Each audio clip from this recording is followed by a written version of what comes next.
La problématique de l'adéquation de l'équation emploi-formation dans notre pays reste une équation vraiment très difficile à résoudre par le fait que notre école n'est pas la nôtre.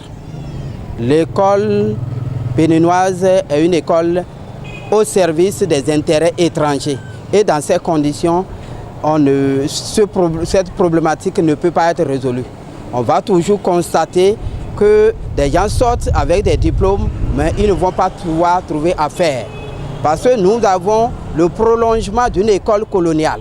Et cette école coloniale, les colons en fait avaient pour objectif de former juste des commis pour faire l'interprétariat, juste pour remplir quelques paperasses, mais pas pour construire le pays. Or aujourd'hui, nous avons besoin de créer, nous avons besoin de construire. Et notre école que nous avons, c'est l'école que les gouvernants actuels continuent par faire prévaloir, n'est pas de nature à construire le pays. Or aujourd'hui, on a besoin de créer, on a besoin de construire.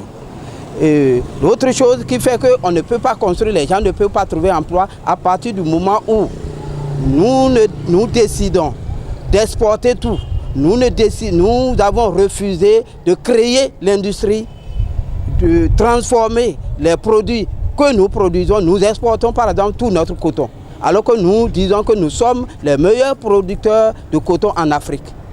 Dans la sous-région ouest africaine, tout au moins, nous faisons partie des meilleurs. Mais ce coton-là pouvait être transformé dans les usines en produits finis. Mais nous avons décidé sciemment de tuer les quelques industries Coteb produisaient très bien des produits de bonne qualité. Et là, toute la masse que ça brassait comme employés aujourd'hui, tout ça, ceux-là sont à la maison.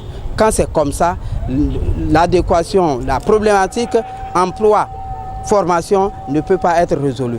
Et je crois que des gens, des programmes l'ont indiqué. C'est pourquoi j'apprécie, moi, le programme de l'APP, l'Alliance pour la Patrie, avec le professeur Philippe Ndianoumé, tout ce qu'ils ont dit, qu'on l'aime ou qu'on ne l'aime pas, quand vous prenez ce programme, si on veut le mettre en exécution, on va avancer. Regardez au Mali, au Burkina, ils ont déjà décidé.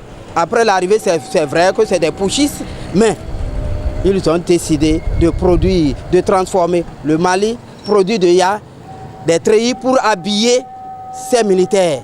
Le Burkina a décidé que très bientôt, ces élèves ne vont plus porter des kakis venus de l'extérieur, mais la production locale burkinabé, c'est ça qui va habiller les élèves. Mais regardez, le nombre de scolaires que nous avons, ce que nous avons comme école, comme élèves, comme écoliers, si Coteb pouvait habiller nos élèves, vous allez voir que beaucoup de gens pouvaient travailler dans ces industries. Et beaucoup d'autres secteurs sont laissés également pour compte.